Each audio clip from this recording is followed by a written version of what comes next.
You're watching CoastLife with Leah Rizzo and Charlie Sakaitis. We ran a story yesterday on Coast TV News, and I wanted to bring it over here to the CoastLife couch because I think it's going to have some of our pets out there maybe salivating just a little bit. Yeah, there's going to be some special treatment in pet owners' homes, especially when it comes to their food, a little gourmet.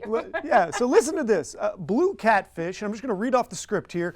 Those have been overwhelming the Chesapeake Bay region. They're an invasive species. It's threatening some of the native species, the crab, the rockfish, the oysters.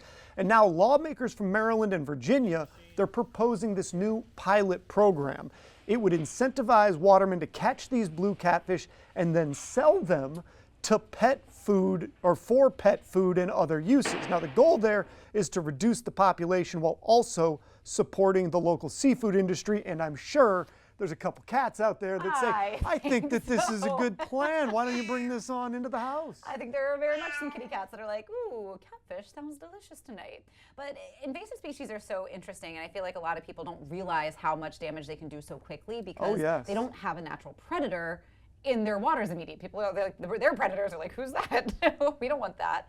But have you ever seen, it reminds me of like when sometimes we get snakehead fish. Yeah.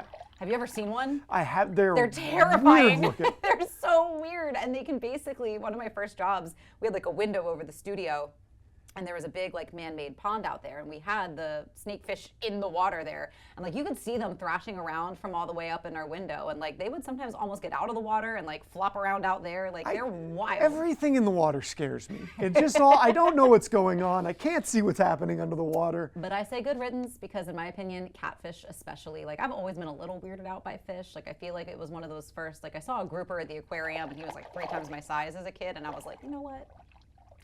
Not for me. Don't like fish. Well, and honestly, if it can help A, support the seafood industry, and B, give our pets something to eat. Healthier, cleaner options for pets, maybe. Why not? Why not? So I think it's a win-win all the way around, unless you're a blue catfish. Yeah. Now for things that are annoying above the water. And creepy and gross.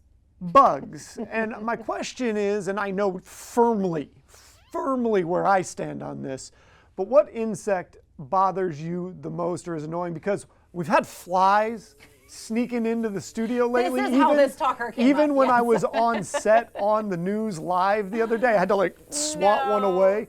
It's not even my choice, by the way, for the most annoying, but I wanted to get your take. Yeah, it's got to be ticks. I hate ticks. They are disgusting. They are creepy. They are weird. They are dangerous. I mean, like they can Super give you Lyme dangerous. disease.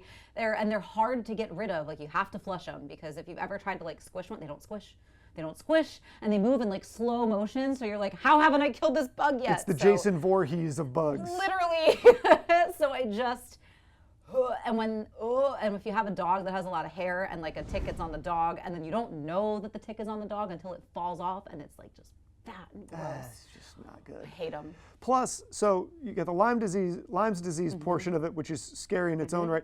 And then there are these other ticks that apparently if you get bit, it makes you Lone Star allergic tick. to red meat. Yes. Get out of here And with I that. do think, and this is something that I've heard, so fact check me here. I'm not 100% sure of this, but I do think that the Lone Star tick has either like made its way to Delaware or cases of this bite. I believe there have been cases, have made it to Delaware. So just, wear your high socks when you're hiking, wear plenty of bug repellent and all the things to keep, and do the tick check after your hikes as well.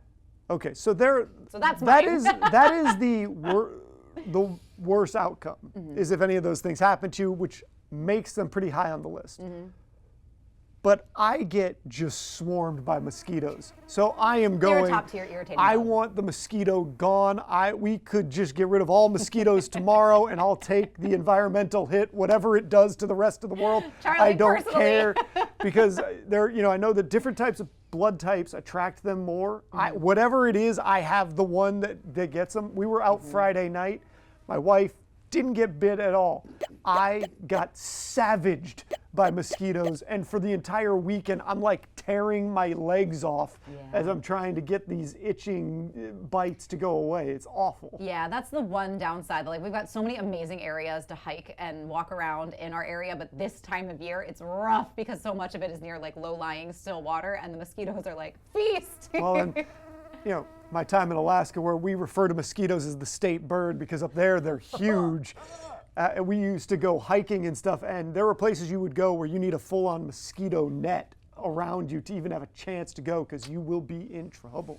I don't know about all that, but yeah, I understand. The environmentalist in me understands bugs and their importance, but some of them are just, I can't stand them. Yeah. Don't like them. And that's where spiders come in, because they eat all the bad bugs. Yeah, high-fiving spiders Yeah. left and right, all 8 arms, here, here, here, here, here, here. Exactly. We mentioned earlier in the show, though, we talked about the weather, and we know that this time of year, those rip currents can get a little bit away from us. They can become a little dangerous, so we're going to talk about that next. But before we get there, we also want to tell you about this week's Happy Place of the Week. Welcome to modern living in Seaford's Muirfield community. This like-new 4-bedroom, 2.5-bath home has an open floor plan, a stylish eat-in kitchen with stainless steel appliances and spacious living areas. It's on a corner lot with a fenced backyard and a climate-controlled 2-car garage. Upstairs, enjoy a roomy primary suite, walk-in closet, and convenient laundry. Plus, community perks like a pool, tot lots, and sidewalks make every day feel easy and connected. This week's Happy Place is sponsored by the Parker Group.